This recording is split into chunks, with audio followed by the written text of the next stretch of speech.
started discussing was this guy, Cliff High. I guess I'll have to repeat myself. Cliff High is a guy who's got a YouTube channel.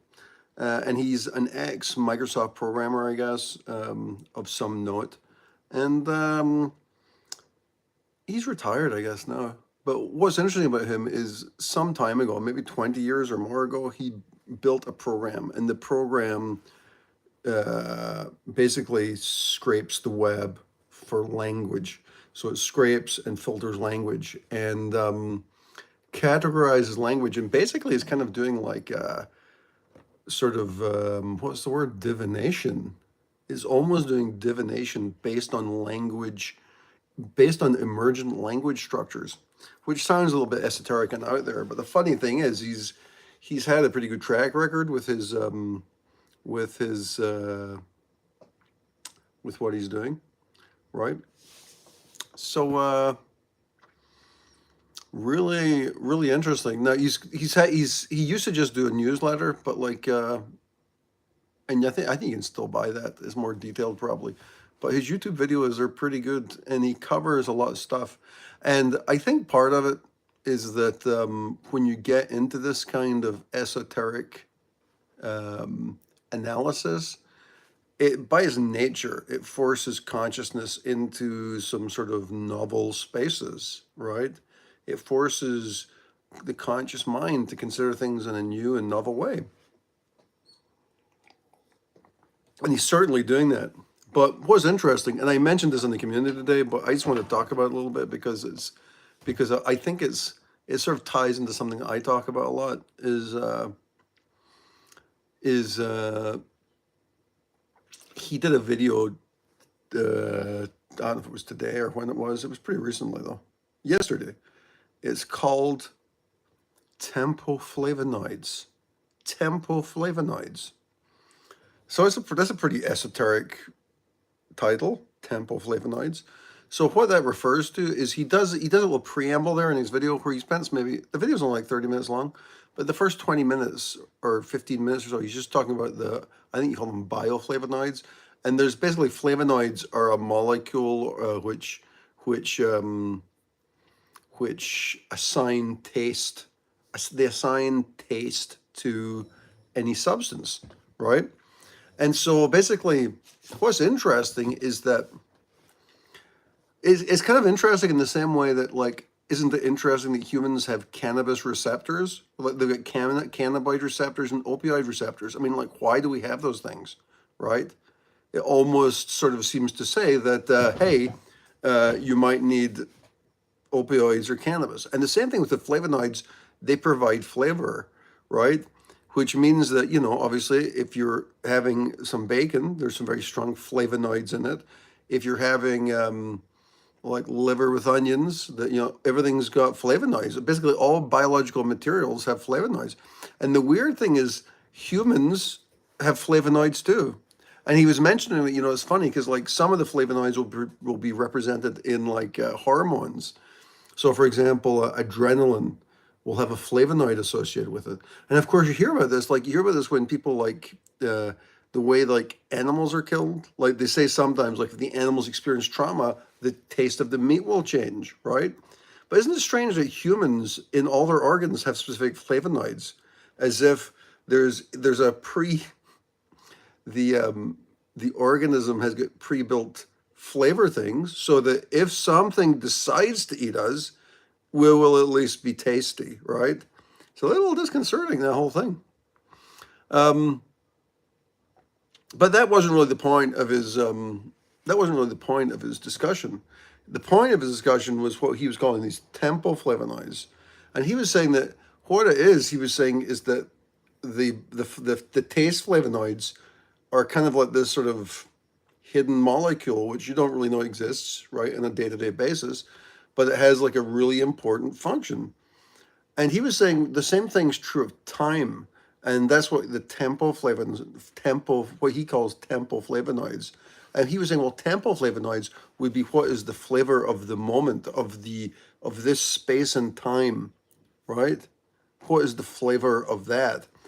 And he was using some examples, like for example, writers. They might have been in a gray period, or like Claude Monet may have been in his blue period of painting, right? So there's these sort of like periods, or like musicians, for example, right? You might get like who's a good example? Who's a good example? Well, take the band U2, right? They started off as kind of like a political band. They went through a sort of pop phase, and then they tried to go back to roots phase. And there's this sort of trying to pull meaning out of time, which is a sort of interesting concept. And it reminded me like when I was up in Pucallpa, and I did a ceremony at at that retreat I was at. What was it called? I've forgotten all the names. But I did a ceremony, but I've got video somewhere on here talking about the ceremony and how the ceremony emerged as if it was ancient Persia, right? And this often happens, like it happens often like during meditation or evocation, or during a ceremony. You have this sort of emergence of a whole. It's not just like ancient Persia emerges. What happens is it's an entire system. It's an entire system. There's a lexicon, there's colors, there's designs. The whole thing is ready to go. And it's been sitting there unobserved by you until that specific moment. And when that happens during a ceremony or during meditation, it's really astonishing, right? So now what Cliff High was talking about, he was talking about like sort of individual notes maybe of meaning, which we can sort of attach onto and create and use those notes to sort of to create a moment. So like, for example, that song New York State of Mind by Billy Joel might be, I mean, to me that really captures a New York City vibe. It really does. If you ever sat in a piano bar in New York, you get that vibe there, right? So there's like there's that. What is that? What is that ineffable thing which denotes a time? And it's not just a time, because it's like it denotes a whole bunch of things, right? And what's really interesting is the examples that Cliff High used were like writing and art. And I'm using a musical reference, right? What does that mean? Well, as he was talking, I was thinking about it, and I'm like, well, what it means is that, well, art would be like visual, right? Music would be like hearing. The thing is basically these tempoflavinoids, as he calls them, could be there might be aspects of them in the different senses. And then I realized that this is what I've been talking about for a long time. I call these modalities, right? I call these like the modalities of consciousness. And so these modalities of consciousness emerge. And the funny thing about them, I call them modalities of consciousness, but I did a video a while back, which I can't remember the name of. I think it's public. Let me just have a quick look to make sure it's public before I go talking about it. And you know, it's funny, like I got some negative feedback from one person who said I didn't know what I was talking about, but I actually do. But is that not public? I could have sworn I made that public because that's like one of my favorite videos that I've done. I'll make it public. I thought it was public already, but anyway, there's this video. I'm just gonna have a quick look for it now, just so I can discuss it in a sort of intelligent way here. And what it's about something called Tanmatras, right? And it's basically one of the sort of fundamental building blocks of tantric understanding of reality, if you will, right? Dude, I've got so many videos. I've got like 109 videos on here, and 109 videos, and all of a sudden the one that I want to share is not to be found. Great, Scott. That's really good. Let me see. Astral projection. Da, da, da, da. It wasn't that long ago. I think it was last year I did it. It was Designers of Consciousness. Quick update. Sheaves of the Etheric. I think things are sort of mixed up here, maybe. Like my video order is a little mixed up. Thermodynamics of Consciousness. I'm getting there. I'm recognizing this now. It's called the 36 Tattvas. Yeah, so the 36 Tattvas is one of my favorite videos that I've done, right? And like I said, I got some smartass was saying that I didn't know what I was talking about, and probably from an intellectual level that, you know, I'm probably not like really orthodox with my understanding of how it works. But, you know, my understanding tends to be based on experience. So what I'm doing generally is I'm trying to wrap like an intellectual structure around like my experience. And I found the graphic. Hallelujah! I may republish this on the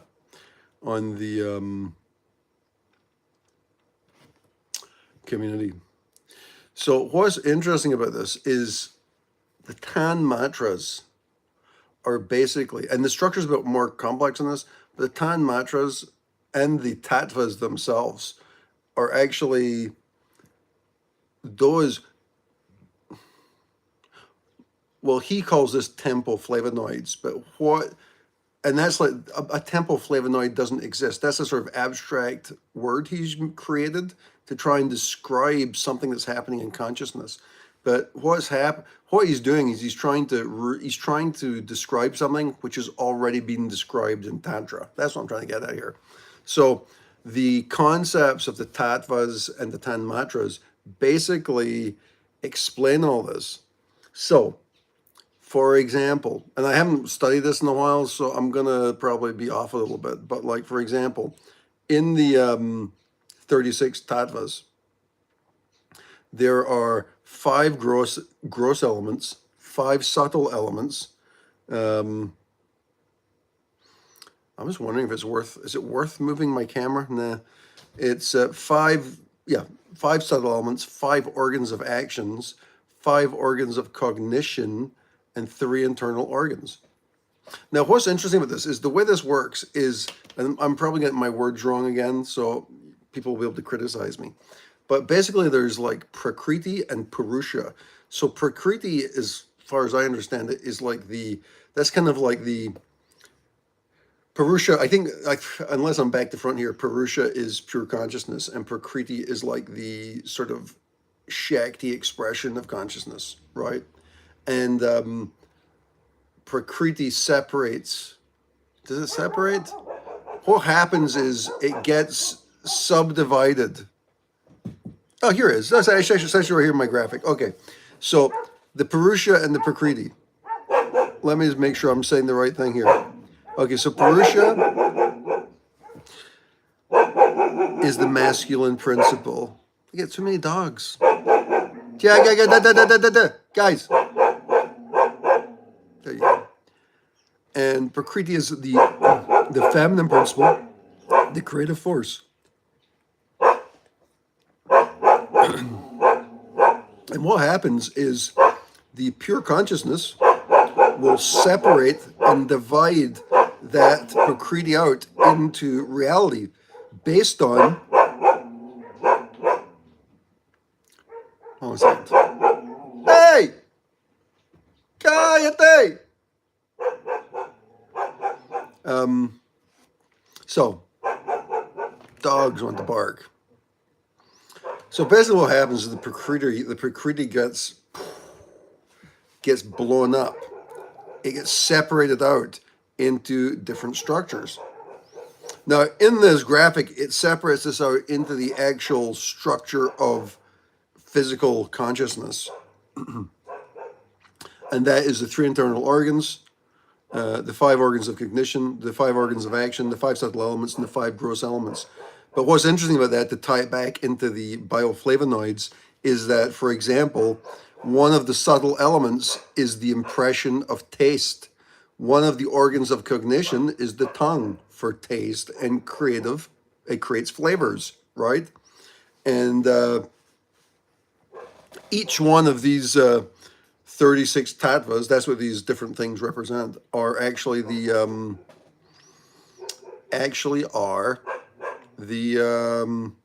metaphysical objects. So in the same way that Chris High is trying to describe this abstraction, like what is this?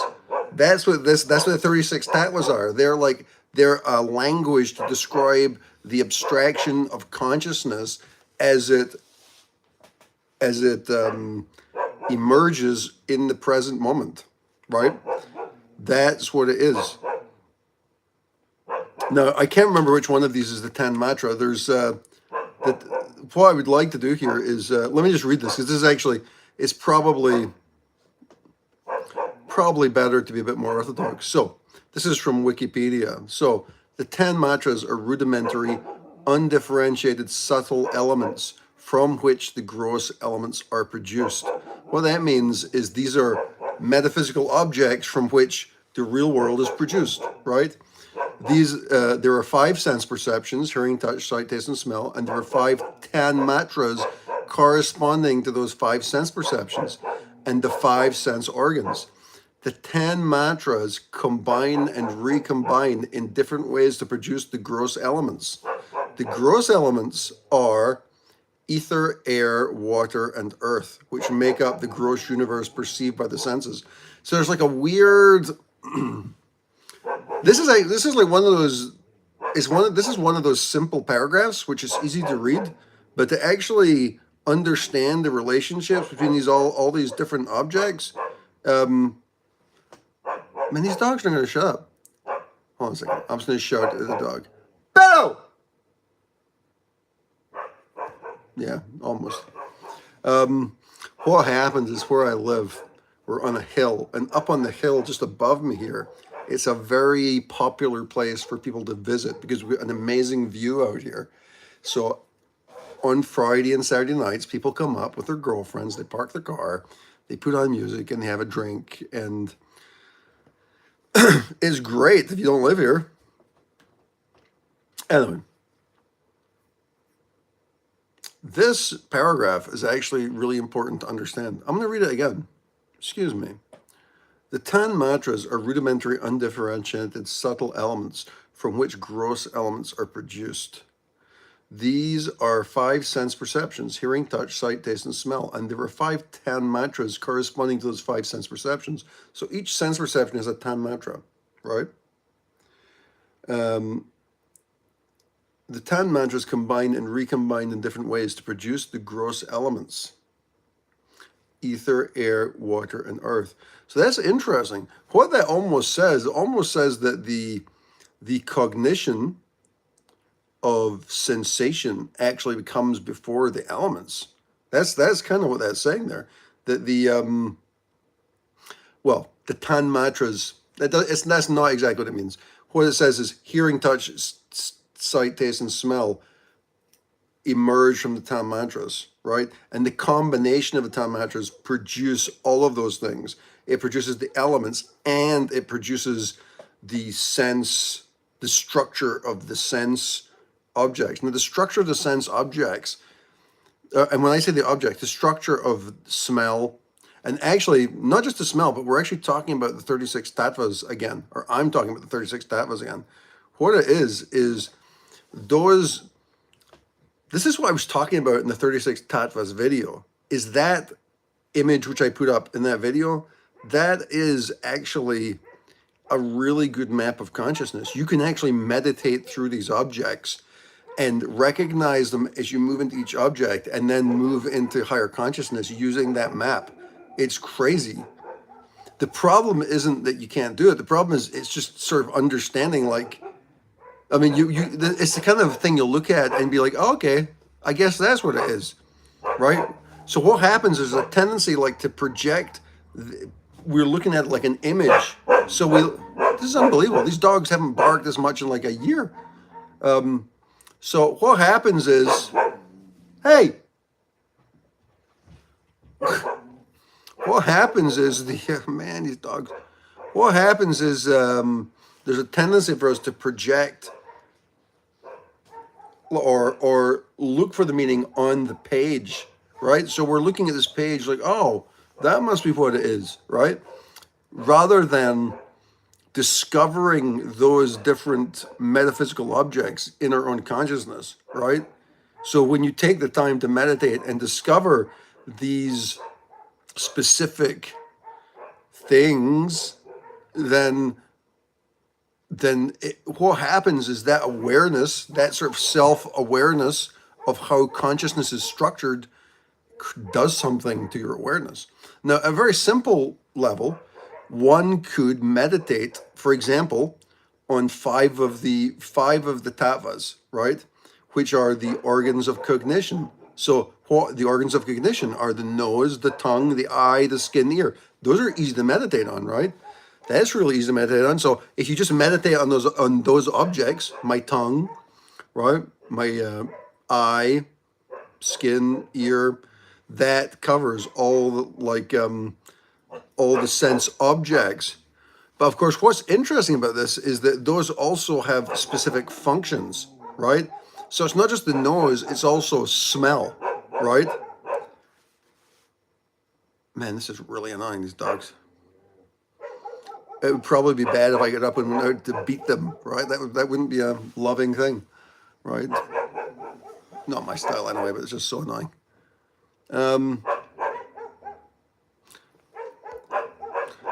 I'm just wondering if it's not possible to pause this video, is it? No. That is so annoying. I can't even focus my mind. Anyway, so what happens is so you've got the sense objects and you've got the function, right? You got the actual functioning they do, and so you can meditate on the nose, or you can meditate on the sense of smell, right? Now, as I've discussed on numerous occasions, like that book, which I like, the Recognition Sutras, basically talks about this. And what it does is, one of the most meaningful parts of that book is recognizing that the sense of smell and the organ which does it, what happens is we tend to identify with these things like, oh, I smell some spaghetti, or I smell my coffee, right? Or whatever it might be. But what the book suggests is that sense of smell is actually, it's not yours to identify with. We tend to identify with it, but that's actually a divine organ, right? And like I was saying, what is smell anyway, right? It's like molecules or particles, and what the Tantra suggests is the smell. And what I was saying earlier is it's actually like a metaphysical object, right? So there's like a metaphysical object which the senses and the sense objects all sort of connect with it, and there's meanings translated through these metaphysical objects, not through molecular structures. Although what's interesting about that is there's like a branching system which comes off of this stuff. And this is actually one of the interesting things. Let me come out of this particular, I should have done this on the computer. What's interesting about this is, as it says here, the Tanmatras combine and recombine in different ways to create the five sense organs and the five sense perceptions, and also the gross elements of earth, fire, water, and air. Right? Now, see, that's interesting because they're talking about the gross elements, but the elements that they're discussing there are actually, it's not like air, it's not this air, it's metaphysical air, right? Let me just read this one here because this one actually explains it a bit better. The Samkhya school of philosophy holds the 5 Tanmatras or principal ideas as the essential primordial causes of the 5 substantial elements of the physical universe: akasha, or ether, air, fire, water, and earth, in the order of creation. These substantial elements are,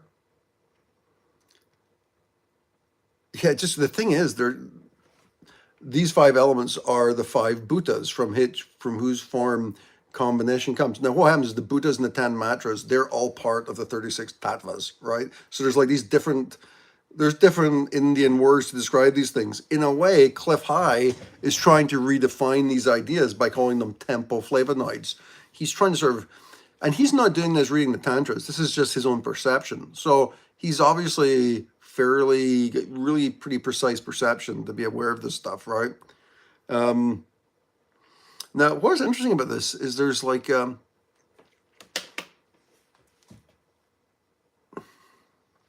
there's the Purusha, pure consciousness, and Prakriti, right? And then there's this thing, what are they called? The gunas.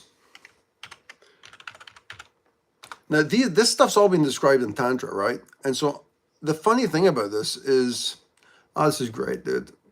Dude, I should just quit right now. Google's decided to go into Spanish. So now everything is looking up in Spanish, which I can read, but it's not like really, it's not fast, right? It's not fast read. Gunas, meaning. So what the gunas are is they're actually like forces, right? They're like the sort of universal forces. I think they're like Rajasic, Sattvic, and Tamasic. Is that it? Tamas, Rajas, and Sattva, right? So tamas is stability, Rajas is activity, and Sattva is consciousness, right?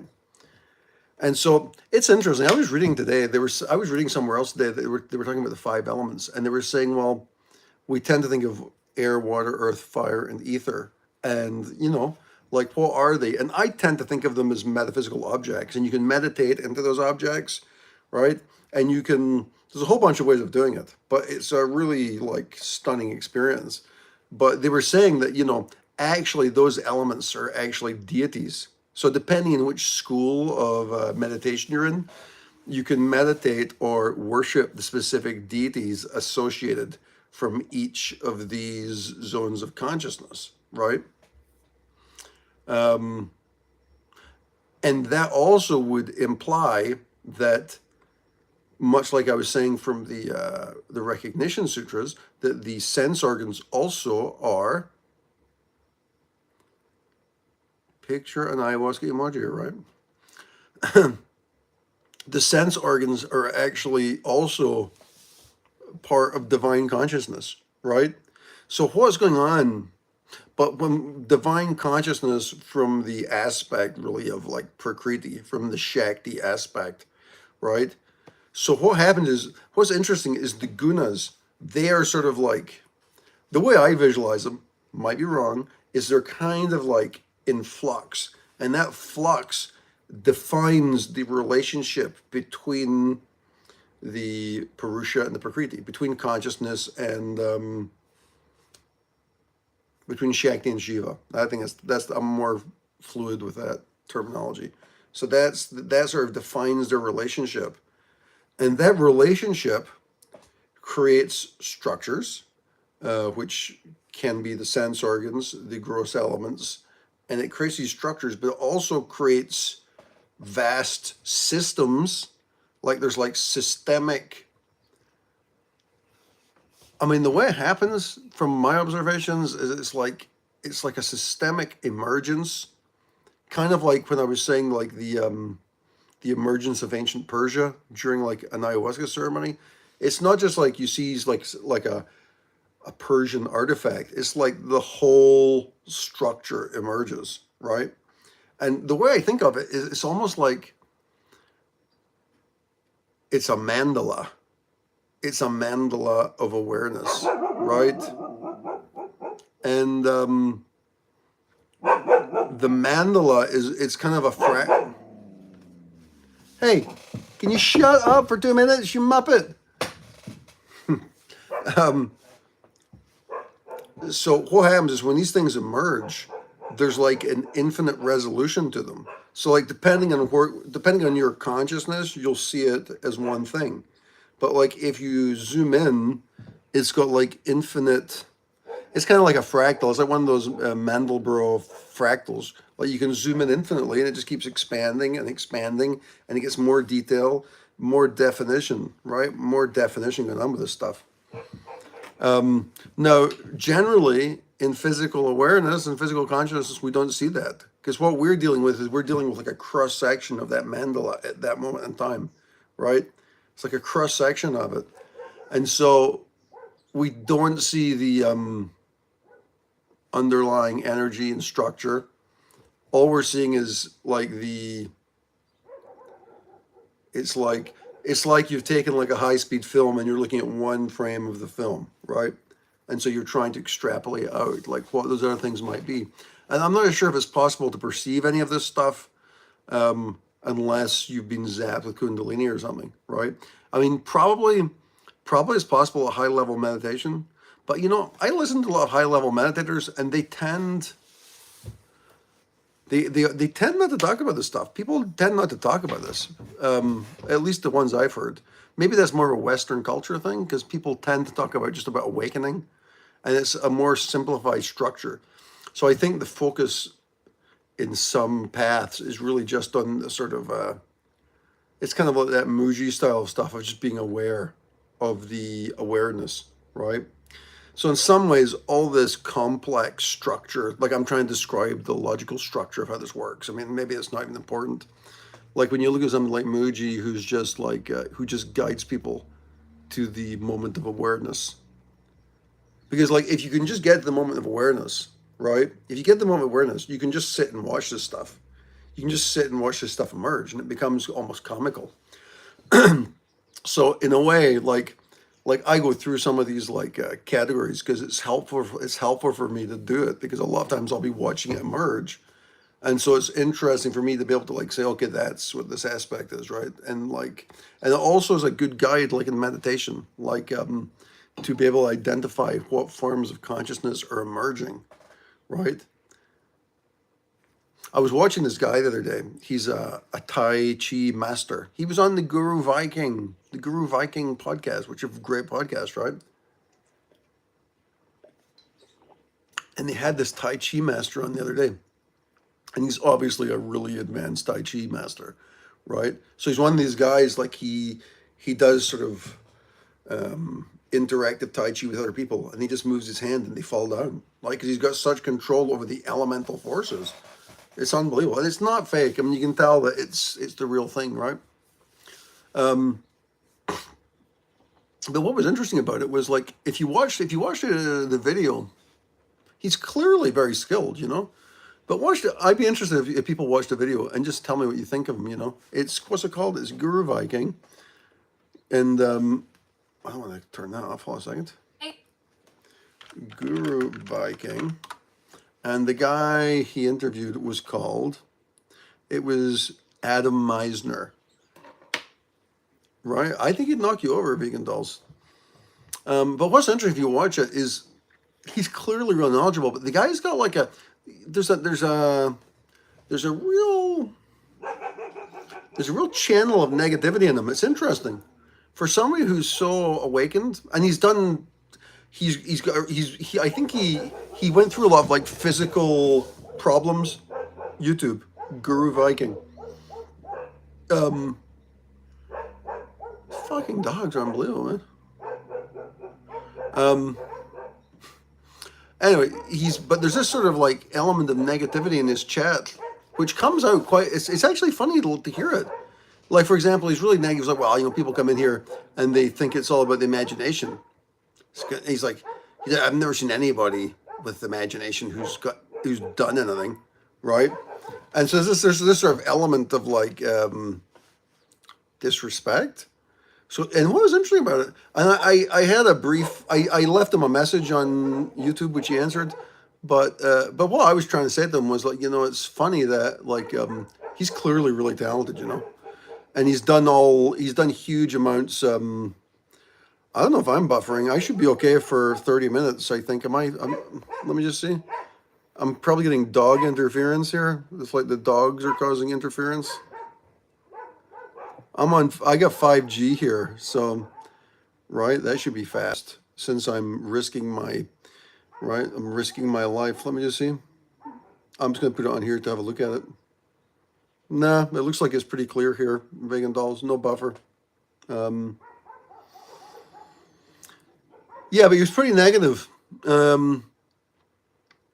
And I think it's interesting because one of the things that happens is like, is because one of the things that really I found was interesting was he was like really negative about the imagination, and it was almost like he didn't understand what the role of the imagination is, right? And I'm not saying I understand it, but I know it's a hell of a lot more than just the imagination, right?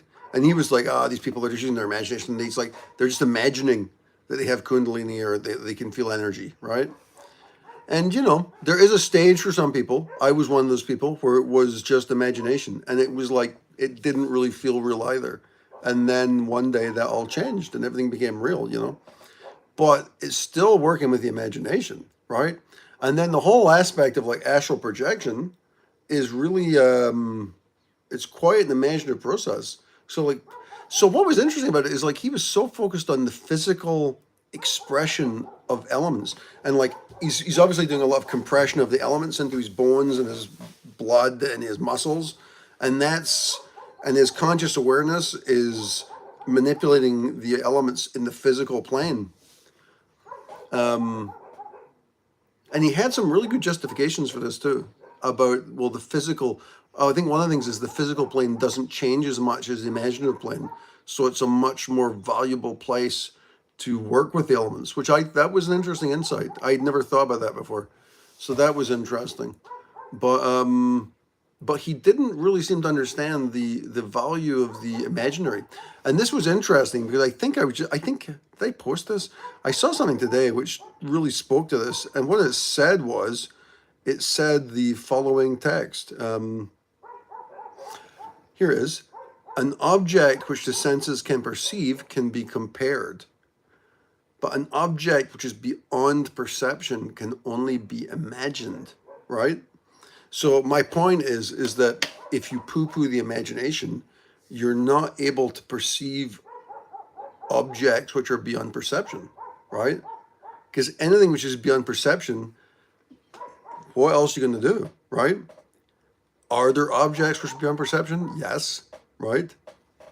They're beyond physical perception, right?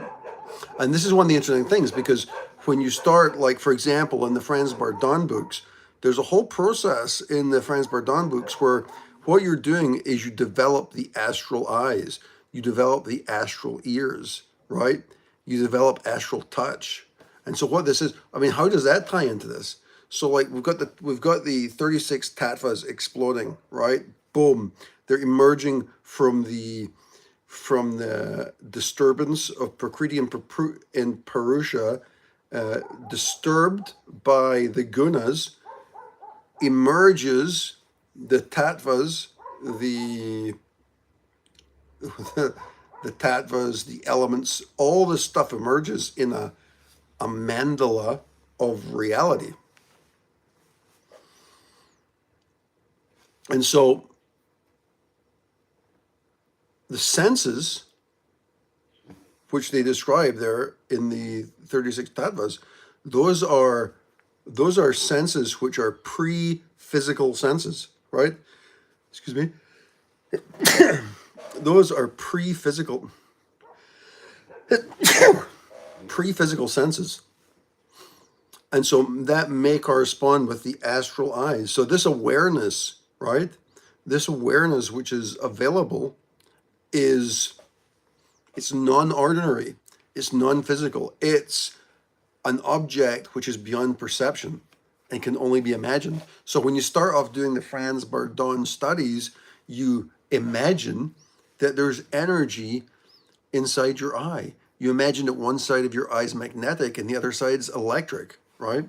You imagine various things. And at first when you do it, it seems stupid. It's like, oh, but maybe it'll work, right? But what it's actually doing is describing metaphysical objects, which are so abstract that you either have to imagine them or create new words to describe them. And that's what our friend Cliff High was doing today when he was discussing the Tempoflavinoids. That's a really, really good video. That's really worth watching. It's called, the YouTube channel is Cliff High, and the video is called Tempoflavinoids. Tempoflavinoids. His, it's a really good video. It goes on, like the first 20 minutes, you're like, what is he talking about? But then it starts really going deep, and you're like, wow, that was cool. Because he's not just, where did he go with it? He went somewhere really interesting with it. He was explicating this and how time has these specific things. And they ties this into his algorithm, which is basically scraping the web and filtering language, and how the algorithm is actually pulling out some of these abstractions. What happens is language on the internet. This is interesting. I mean, it seems to me that what he's saying, what Cliff High is saying, is that the aggregate of language on the internet is actually emerging from a metaphysical object, which is being manifested in the language of ordinary humans, but taken as an aggregate. Great.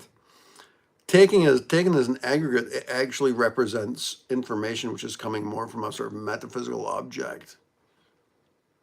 Dude, this is unbelievable. And he's got a lot of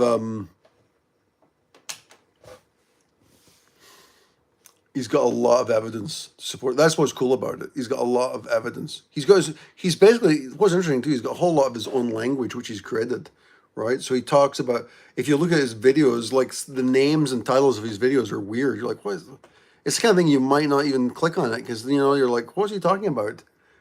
Narodime investigation? Narodime, right? But it's actually part of, he's pulling these language tropes, Cliff High, yeah. He's pulling these language tropes off of the aggregate filter. He's pulling from the, yeah, I think he's got some really useful perspectives, right? And that Tempoflavinoids really ties into the modalities of consciousness, and specifically into the 36 tattvas, although he doesn't talk about that. So on YouTube, you can go and find it. It's a lot of people will, right? I mean, I don't think that's like a surprise. I think people are. My stepbrother died like 2 months ago or 3 months ago, right? He was really pro. He's dead now. Poor fucker. And he was really healthy, like way healthier than I am,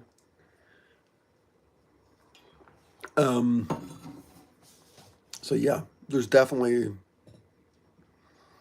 yeah, I think I've got 2 strikes on my channel, so I'm a bit like not going to talk about that stuff too much. When we look at the consciousness behind systems, most of the information becomes revealed. Yeah, I think the thing is if you can just contemplate stuff, if you can just sit and contemplate it, then it will, a lot of times stuff will be revealed to you. I mean, it depends what level you're looking at it, right? I mean, there's clear conscious structures, like on a physical level, like of stuff which is being manipulated from that level. But then there's a sort of abstract level, right? There's a sort of abstract level. And there's a level too, like, because somebody, like, I think my friend Luke was saying the other night, just that I posted something the other day, which was talking about this in the sense of the, like, it's easy to look at like current politics and current events and think, well, there's evil in this world, right? There's real evil. There's things which are really negative. And then, oh yeah, I remember I posted something the other night, which is from that woman, the guru. She's probably a saint, right? Sri Anandamayi Ma. And this was one of these things I read, and it threw me into a non-dual state reading it. I was like in non-duality for like an hour after reading this. And what it was keep your thinking on a very high level.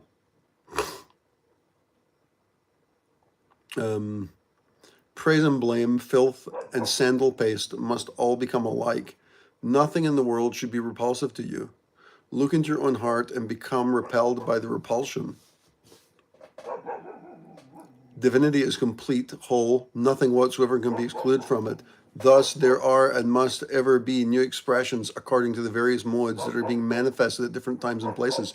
She's talking about Tempoflavinoids, right? Nothing without exception can be rejected or left out where truth is revealed in its purity.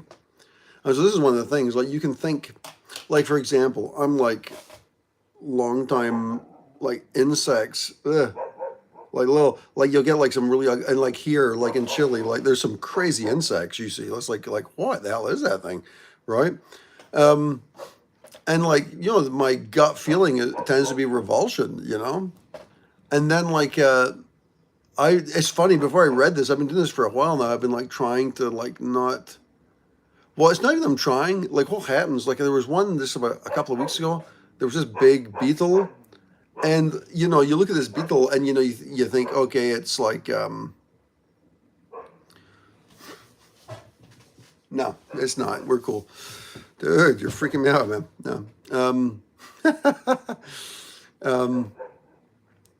the yeah, but I was looking at it, and then it had this little, like the sort of curvy, spiny jaws which are coming out, and it's not. What's interesting about it is like the gut feeling is revulsion, kill it or whatever.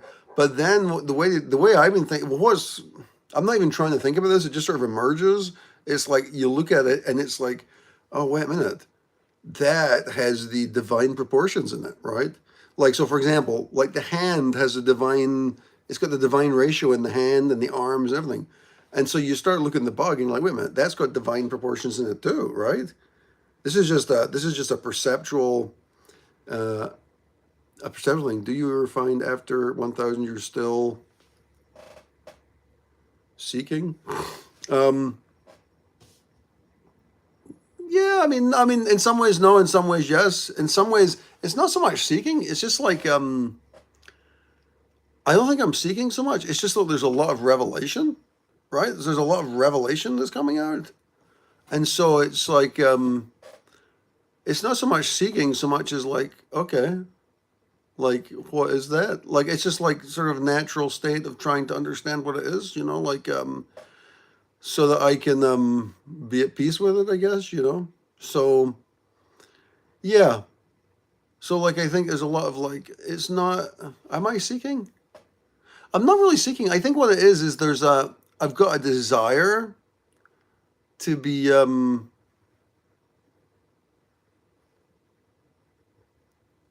I don't even know how to say it. I don't even know how to say it. But it's just like, when divinity is revealed, um, it's just being able to, like connect with it, right? It's being able to connect with it. And I think, yeah, I mean, seeking, I guess I'm just seeking, yeah, I think that this is the difference, is maybe before I was, yeah, I mean, it's changed. I think now it's like I'm just sort of seeking to. Am I seeking? What happens is it's not even that I need to seek. What tends to happen is like this is what's been happening for the last like month or so. Is like I'll get up and I'll be walking out of the room and I'll see something, right? Or like let's say I go outside. That's easier, and I'll see a flower, right? And when I look at the flower, it's like I become aware of like a metaphysical structure under the flower. It's almost like I can see its astral body, right? So it's almost like I can see that, but it's perfect, right? So there's this like, so when I look at something, there's this like sense of complete perfection there. And so then, and I just like, I just look at it like what? And that often happens too. Like, so in some ways I'm seeking in the sense that like, if I read something, as I'm reading, I'll be reading it just like, cause I'm not in like full 1,000 state all the time. I don't think. So like a lot of times I'm just like behaving as what I recognize as Scott, right? And then you're reading something, and then all of a sudden, same thing. The curvature of the letters emerges, and then this meaning. You can see this. It's almost like the astral structure or the mental body of the word, and you're like, and luckily, it doesn't freak me out that much. From time to time, it freaks me out, but like generally, it just makes me laugh because it's like, how can this even be possible, dude? It's like what is even going on with that? And it happens all the time, right?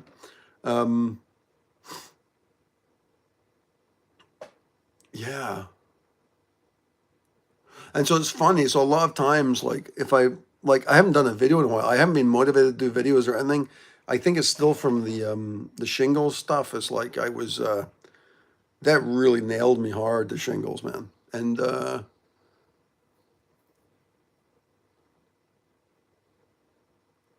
that before in the Kundalini Compendium. What's the Kundalini Compendium? Yeah, I mean, I think the Kundalini awakening stuff is really. I think that's an important thing too. Is like I think there's different levels of awakening, right? It's pretty clear that a lot of people have this sort of like awakening, Buddhist style awakening, and like a lot of times I don't really feel that the understand Kundalini. Not that I understand it, but it's almost like they don't really have much experience with it, right? And so I think in some levels, I think it depends how it emerges. Like, so I think for some people, the way Kundalini emerges, it emerges kind of like how I'm describing it now. I mean, that what I'm describing now is more kind of what Eckhart Tolle was talking about. You look at stuff, and then you can see this perfect structure underneath it, and you can sort of, and the more you look at it, the more it emerges, and so it just becomes just like you keep looking at it, right? You're like, what? It's amazing, right? So there's that aspect, and so in some ways, that I think that's probably the best way of the emergence is where the Kundalini is sort of it's gently emerging at the focus point of your consciousness, right? And it emerges in that moment, and that may be the smoothest aspect. And it's so smooth, people don't even think of it as Kundalini. They think of it just as like being aware, right? But the Kundalini is the energy which unravels that aspect of the awareness. Well, the Kundalini is what unravels reality to allow awareness to see it, right? Now, for me, it didn't start off that way. I mean, it kind of did, but it was way more intense, right? Like it just boom, and like I was seeing spirits and all kinds of stuff, right? It was too much. So now I'm really quite happy with the. I'm really happy. Yeah, the Kundalini is that's the Prakriti, right? Kundalini is the Prakriti, right? And that's just like it's the emergence of everything. So the ability to see, this is the thing. Like I'm like people say I'm no longer seeking or whatever, but whatever. I mean, like even like gurus still read the friggin' Bhagavad Gita and the Upanishads, and it's like the knowledge and beauty inside of those works is just unbelievable, right? And so like a lot of times, like if I go to bed, I'll read like a chapter of the Bhagavad Gita again, and it's beautiful because you just sit, you read it, and it's just like the structure emerges because the Bhagavad Gita is it's a divine book. It emerges as I don't even know if it's an astral structure, but you can, as you read it, your conscious just moves into the page. It's like you become part of the scene, right? And so it's like you're in this space of consciousness. And so that's kind of why I do it, because maybe all day I've been like sitting here working or like trying to do something, and then like at the end of the day you boom and you get into the space again. You're like, oh yeah. In some ways, I prefer it to meditation. And it was funny because when I first got the hold on a second, I have a problem collecting information, not to do anything with or tell people, just to know. Yeah, I mean, I think that's normal, right? And I don't think there's anything wrong with that. I think I've done that kind of stuff too, and I think it's valuable to do that. And I think it's valuable to do that, and I think it's important not to get caught up with the idea of okay, I'm no longer seeking. I don't think because there's lots of like so-called non-dual people on YouTube who are all proclaiming they're not seeking anymore, but I think the truth is that in this plane we have to communicate with other people, and knowing how to do this is valuable. So, for example, today I was talking to Julian, my shaman, and a month or so ago, Julian was really sick, and he was going to quit being a shaman. He was like done; he wasn't going to do it anymore. But I went up to see him, and like now he's fine. Now he's healthy. It's all because of me. He got healthy. It's not me, but he got healthy, and now he's talking about being a shaman again. But we were talking about this because he was saying that he's been doing meditation on Jesus. We were talking about. I was like, well, I had a lot of resistance to Jesus and stuff too, but there's clearly a lot of value in it. Like, if you actually understand the language of Christianity, which is a valid mystical tradition, you may be resistant to it, right? I've been resistant to it, but it's a valid mystical tradition.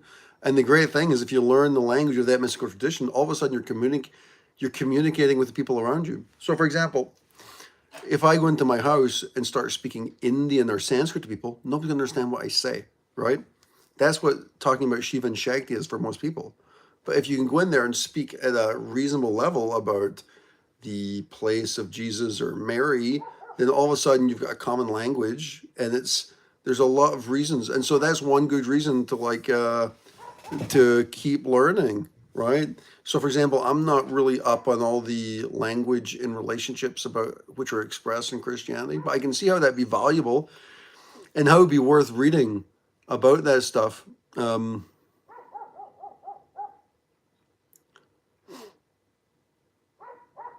Dude, all good, man. I mean, listen, a lot of people did the rasa, and I'm really lucky. That was one of the viewers. Like, I like when I did that. I don't think I had any money, and somebody paid for it.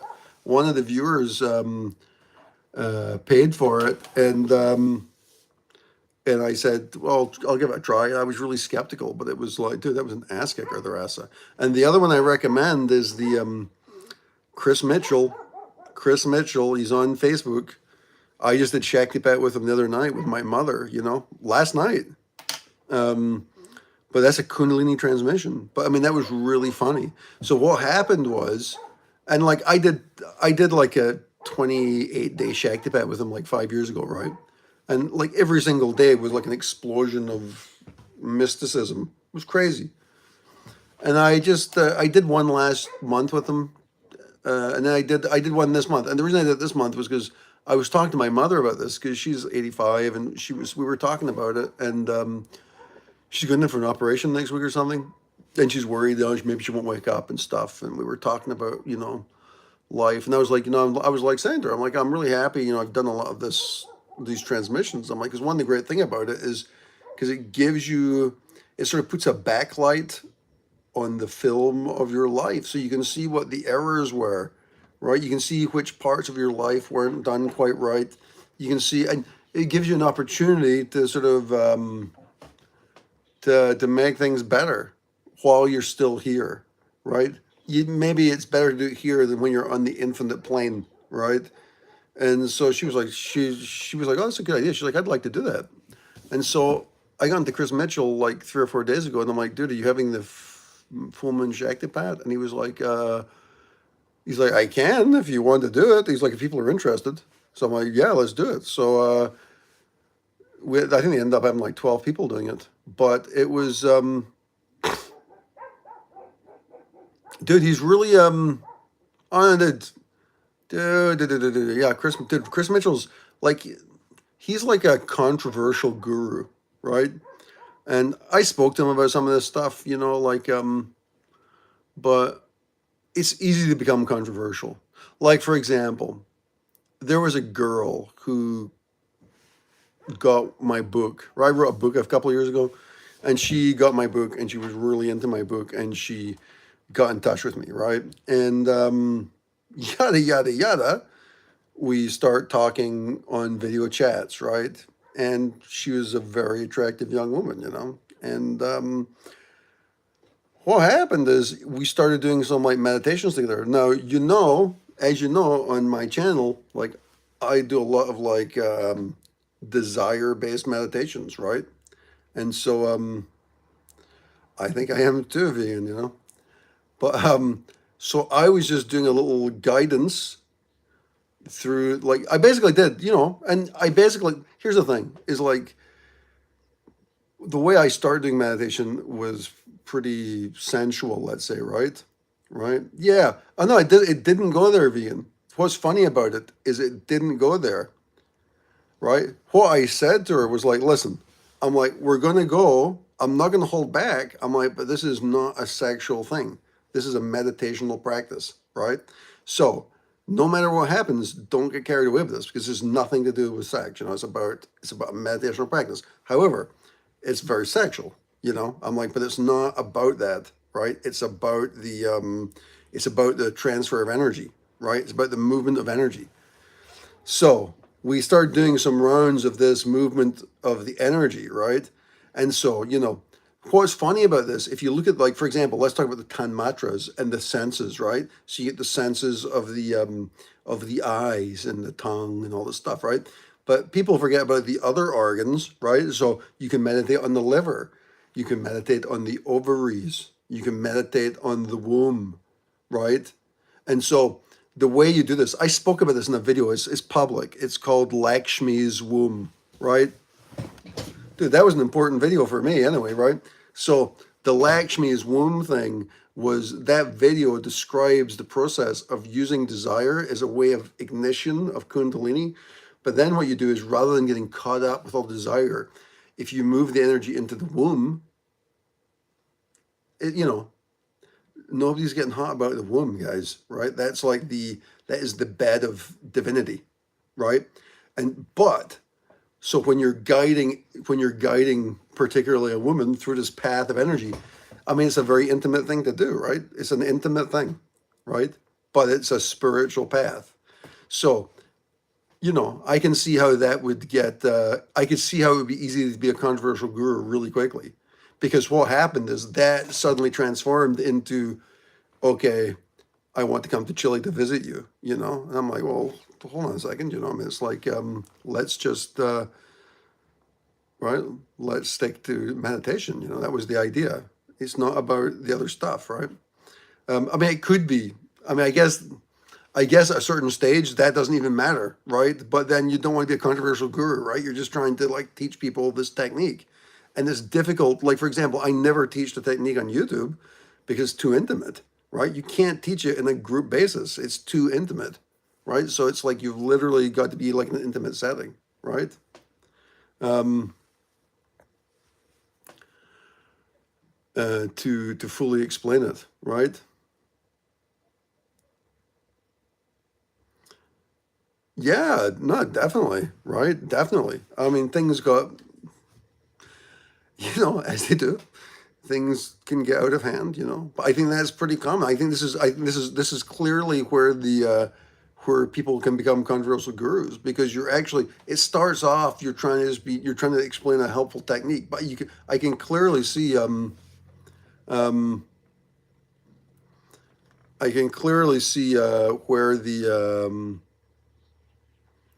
where the connection could get, like, a little crazy, right?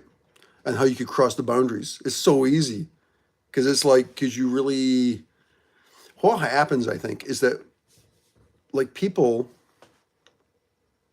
I don't know, I think what happens is, like, I'm not even sure, but I think what tends to happen, like, a simple level, is we tend to be attracted by, like, superficial things, right? So when you start feeling energy, like, in anything, like in any object, like, I can put energy into my fingernail and feel it, right? And it's like, when you can share that, and then, I mean, the fingernail's not an interesting object, right? But if you can move that energy around the body and spiral it, and then try and explain to people, right, like, how it works, it's easy to see how it would get, like, really, it's easy to see how the guru could get carried away by it too, because it's like, very easy. It takes a lot of discipline. But I was really disciplined. I did not cross the boundaries, right? So I'm cool with that. But easy to do it, man. How did I get caught up in that, man? What the hell was I talking about there? Um, right, I don't know. Anyway, no, I was thinking about her the other day, actually. But the crazy things that happen, man. Chris him. Yeah, I just got a message from him, actually, but he was Chris him, dude. His group is called Kundalini Awakening. Yeah, no, definitely, and that's the thing. I think there's a yeah. I think there's a really weird line. It's kind of like what the Anandamayi Ma was saying. Like, like filth and sandal. Like she's saying, I guess sandal paste is like a really beautiful substance. So she's saying filth and sandal paste. You have to look at them both as the same thing, right? Because like the filthiest, most disgusting thing is actually an expression of Shakti, right? And so the discipline is just becoming aware of consciousness, and even the father archetype, that's just an expression of Shakti. That is a limiting belief. Like the father archetype, it's a beautiful belief and it's a useful one, right? And at a certain place, you have to disintegrate that too, right? I mean, that doesn't get to stay, right? Like my experience with this is that when consciousness disintegrates, you don't get to pick and choose which archetypes suit you, right? These are all like magnets to which bind your ego into the yeah. Yeah, I'll tell you, Matthias, here's what I think is like the origin of my Kundalini came from Julian in ceremony. And like he awoke my Kundalini during a Sanango, a Sharik Sanango Dieta. He awoke my Kundalini in with an Ikaros in ceremony. And there's a video of or there's an audio of this, which is somewhere in the site. But he awoke my Kundalini during ceremony, and then a whole bunch of things. Like I had like lots of Kundalini experiences during the ceremonies, which was like a big new experience for me, And then and then I started like having like very strange episodes, which were like really scary. And then Julian like initiated me essentially during during Kambo ceremony, and that was about 5 years ago. And what happened? Well, I think up until that point, like during the ceremony, during that like Sharik Sanango ayahuasca ceremony, like he was singing Icaros, and I could feel the Kundalini coming up, and all these spirits were flying around the room, and like it was astonishing. Like everybody in the room, it was kind of scary, but I started laughing, and then the whole energy changed, and everybody just burst out laughing. It was beautiful, man, right? And yeah, and then what happened is after that initiation, like that was when I started feeling energy. Like so before that, there was energy flows and there was like explosions of consciousness, but I didn't understand them, and I call that like the way I understand that is that was what Robert Bruce calls he calls those chakra stroming. They were like chakra stroming. So there was like energy which was building up and then just blasting out, right? Just exploding out. But after that initiation, that day I was leaving the Campbell ceremony, and I'm like, dude, what did you do, man? I'm like, because I could feel energy moving around my body. And he's like, oh, I don't know. He's like, Sai Baba. But so I was driving home, and I'm like, what is going on, man? But I didn't know what it was. Anyway, that night I'm on the internet and I find the book New Energy Ways by Robert Bruce. And in that book, he describes like, okay, imagine moving a ball of light up and down your hand. Now, I've done all these kinds of exercises before, and it was always imaginative, right? So I did it that night, and it just worked. And I'm like, what the fuck, right? So over the next couple of days, I started moving the energy around, and 3 days later, I was circling energy around my big toe. Like I was doing it like symmetrically, so I'm using like two energy spirals going around my big toe, and I'm moving. And the what's important for this? This is interesting because that Tai Chi master, he's doing all this work. Like this was what really surprised me about the Tai Chi master, because he's like, it's like it's really difficult. You gotta sit and you can't move and you're in pain and you gotta work with the energy. I'm like, dude, that's not how you work with energy. That's the most stupid way I've ever heard of working with energy. No, no, no, no, no, motherfucker. Motherfucker doesn't know what he's fucking doing. I hate to say that because he's the fucking Tai Chi master. But he can also throw people around, so he clearly knows what he's doing. I can't do that. But that's not how you move energy, motherfucker, right? Dude, it's a what you do with the energy.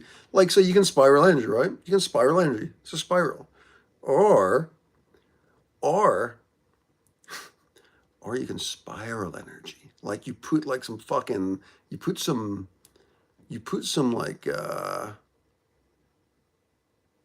some emotion into the spiraling, right? It's the difference between doing this to somebody or like caressing somebody. So you've got to like feel the energy. So when you actually feel the energy, dude, it's not, you don't have to be in any pain. You just feel the energy. It comes, dude, it just wants to be coaxed out. It's like a heavy petting session with Kundalini. It's just like you just fucking, and you're just doing this. So like, so yeah, so 3 days later, I'm just spiraling energy around. And at the time it was like a nascent skill. So I'm doing this, then boom. And I got video about this. It came out my third eye. I turned into Shiva. I went through a tunnel and ended up I was in the temple of Satya Sai Baba for like 15 minutes. I don't know what happened. And then I came out of it. There's all video about this. Yeah. But that was before I met Chris Mitchell, right? So yeah, so I did the whole awakening thing before that. But I did the 28 days. It's like a month long. I did that with Chris Mitchell. And that did change it a lot though, right? So like at the time what was happening, like I was going like after I had that like breakthrough with the energy, like I was doing like 4 hour meditations every morning for like 3 years, because it was like, why would you not do that? Because it's just unbelievable. So what happens is when you gain perfect focus, and this is the problem. You see, when most people learn how to meditate, they're meditating on the breath. It's not. It's actually a really good meditation object, but it's very abstract, and it's built to lose, right? For me, I just don't. I think if you try meditating on the breath, you're just going to lose. But if you try meditating on, I mean, it's amazing. If you meditate on, like on sensuality, what is sensuality? What the hell is that? Is it the movement is it the style of the movement of the finger? Is it the intention? And this is the cool thing about this, because all of a sudden, if you're smart about this, stupid people like Layla Martin on Instagram, she'll be like, no, she's like the modern tantra teacher, just get really sexual. Dude, that's so dumb. That's not what it's about. What it is, dude, you create a sensual intention. But then what you do is you meditate on what is the sensual intention? What is that? Is it in the finger or is it in the intention? What's the space between those two concepts? And so what you're doing when you're doing this is you're moving into a sort of tanmatric situation. You're trying to move into the metaphysical object of what this is, right? Right? So you just use, all you do is you use that sensuality that's just the precipice from which you leap into pure consciousness, right? So if you start getting, the thing is, if you get caught up in like, oh, this is such, if you actually feel chi and you get caught up in that, you're an idiot. You're not an idiot. I did it too. It's easy to get caught up in it, right? Because it feels good, right? But eventually it gets boring, right? You got to figure out like what is beyond this. And beyond that is the relationship of consciousness. And I'll tell you something, when you start, what's cool about it is if you meditate on the breath, it's so abstract, it's hard to get perfect focus. But if you're meditating between two conceptualities of desire, what happens is it's like having like two attractive magnets, right? And you put a piece of metal between them and the metal's floating. And the metal wants to go, but it can't go to either place because it's a perfect, right? That's what your awareness is. Your awareness goes into a perfect prismatic focus. It's unfucking believable. So you get this perfect prismatic focus, which is magnetically bound because desire is the most powerful force in the universe. And everybody poo-poos it and say, don't think of that. That is the power of Shakti, right? And so when you harness that, it's like discovering fusion. And that energy will drill through all levels of consciousness. It drills through everything, right? And so you do this, and all of a sudden you move into completely pure consciousness. And yeah, It's unfucking believable. But the only way you can do this, I mean, I think it's possible to do this, but like when I listen, and I'm not claiming that I'm a great meditator. I think I just got lucky, dude, But like when I listen to a lot of the gurus, I don't hear anybody talking about this. And this is real. This is real, dude. Now, one there are some guru types I'm really impressed. There's a lot of guys I'm really impressed with. I'm really impressed with Muji, dude. He's got these 4 or 5 hour satsangs. I put them on and go to sleep, and sometimes I wake up, and dude, I just move straight into non-duality. Like I listen to it in the middle of the night. It's unbelievable. He's an amazing teacher. Adyashanti, brilliant teacher. Rupert Spira, brilliant teacher. Who else? There's so many good teachers. There's so many good teachers, but I don't hear anybody talking about this specific technique. Now, if you look into the Tantras, there's some discussion about some of this in certain places. But I think this may represent some of the secret knowledge that people talk about. Like, so typically what they say in Tantra is it's not about sex, right? It's not, right? It's about consciousness. And I think this is probably more sort of like left-hand path because it's dangerous. It's really dangerous, right? So I've also had run-ins with all kinds of entities because what happens if you don't maintain perfect precision between the two magnets, then what happens is the force of consciousness is so powerful that if you lose balance, you instantly evoke evil spirits. Is what happens.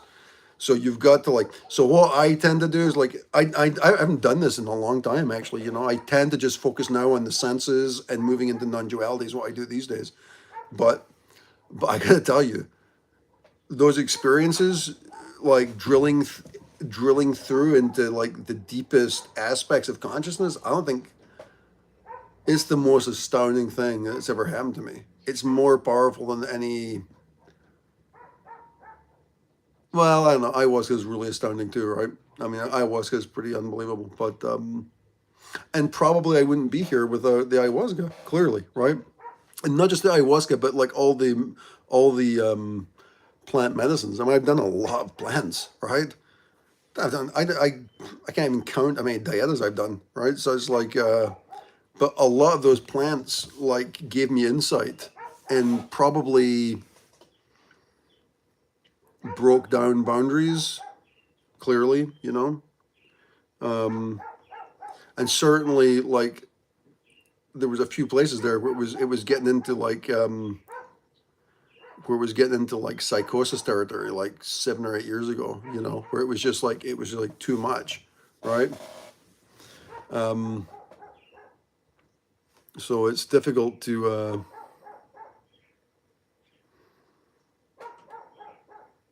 yeah, it is. It's difficult. I often find that when I'm on YouTube talking, I often feel like I'm repeating myself, but in some ways, like, I mean, these are like pinnacle experiences. I could talk about them, and what I find too is if there's any way I can express it where people will understand this technique, right? I think this technique is so important. It's unbelievable. Now, there are Buddhist books like the Vishuddhamagga and the other one, there's a bunch of them, but there's a lot of discussion about what meditation objects are valid, right? So the standard one's the breath, but you can use any object as a meditation object. So sometimes I'll just think about like my finger, and that just charges up instantly with energy, and then I just think about that. I tend to do sort of vipassana, so I'll bounce energy around. But then it's like what happens is the trick here, it's almost like a linguistic trick, right? So it's like, okay, here's my finger. And then you meditate on the finger. But the finger is a word which represents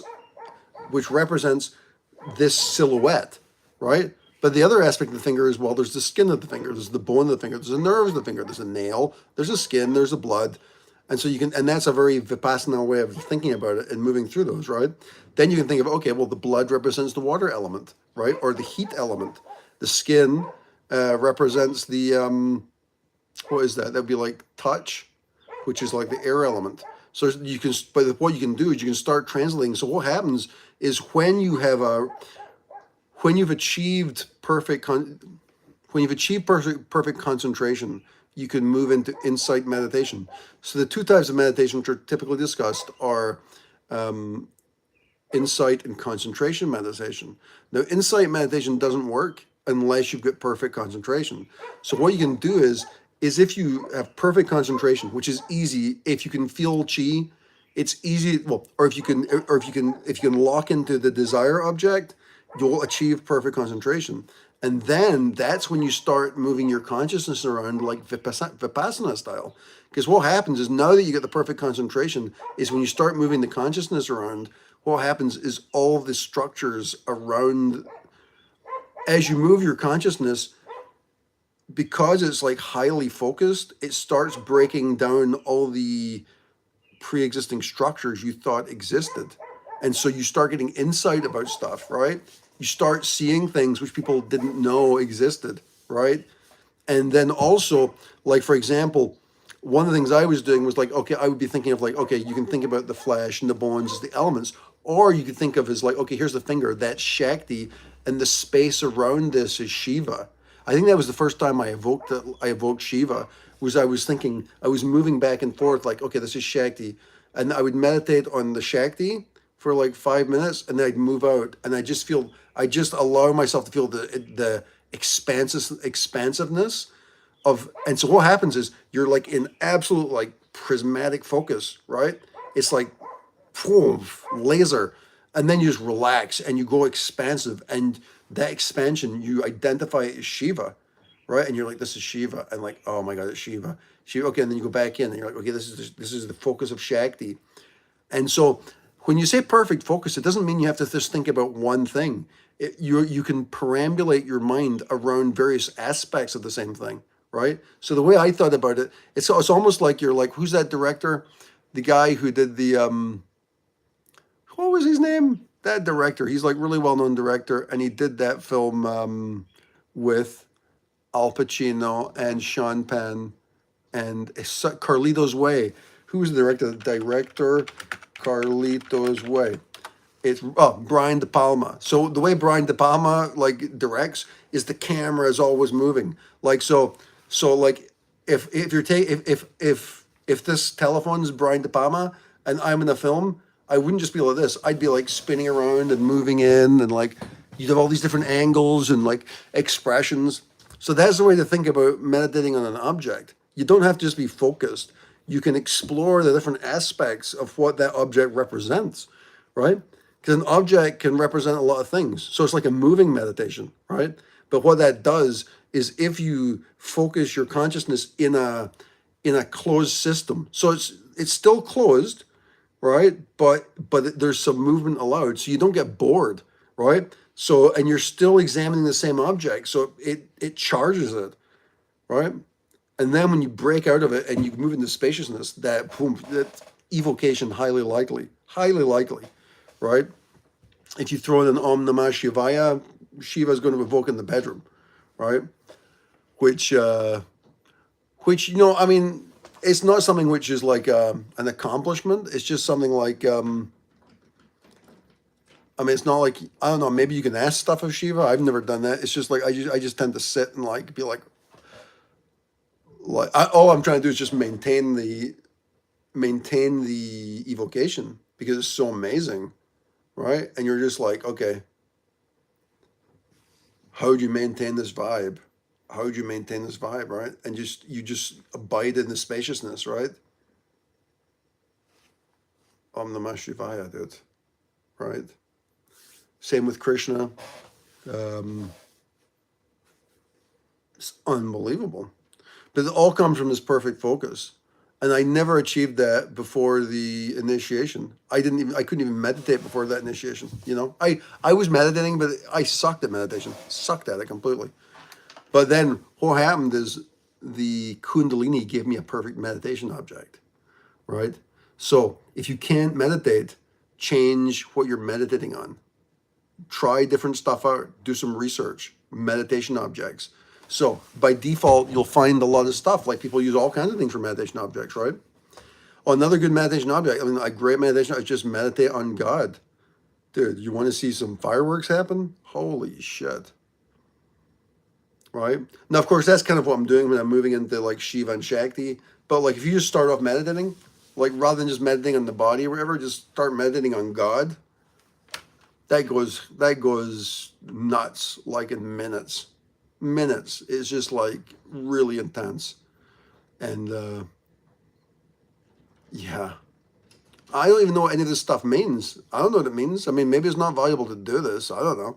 But it certainly is valuable.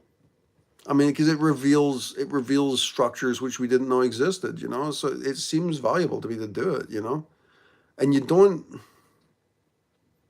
yeah. I don't know, man. I don't know. I mean,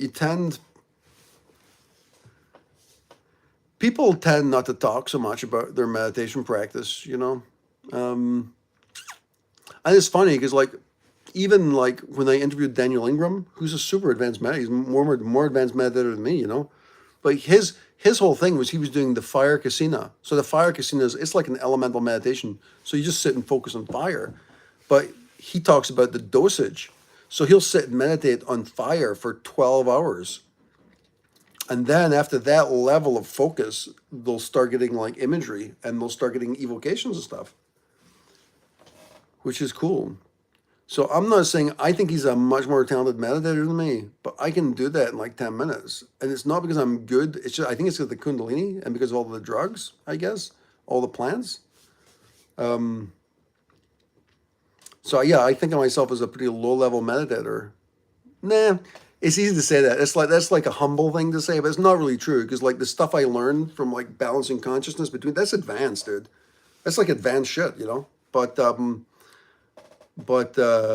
don't want to be cocky about it, and it doesn't serve you to be cocky about it. But I think it's not like that's an important technique. That's all I'm saying. Yeah, even at 4 hours, it just gets ridiculous, you know, because it's like a lot of it is, I mean, because like I was doing like 4 hours, and it's just pure ecstasy. But it's like at a certain level, it's like, well, is that the point of life? It's just to sit in meditational ecstasy? Is that it? And I just can't believe that that's what it's about, you know? I mean, it seems to me that it'd be more valuable. It'd be more valuable to like say a prayer and get out of bed and go do something and help people. That would be more valuable, maybe. I think there's a stage where it is important and where it's important like to learn the techniques and stuff. And maybe, but it seems to me that the real values, life, no purpose. No, no, life is infinitely purposeful. Um, I think though that lost my train of thought.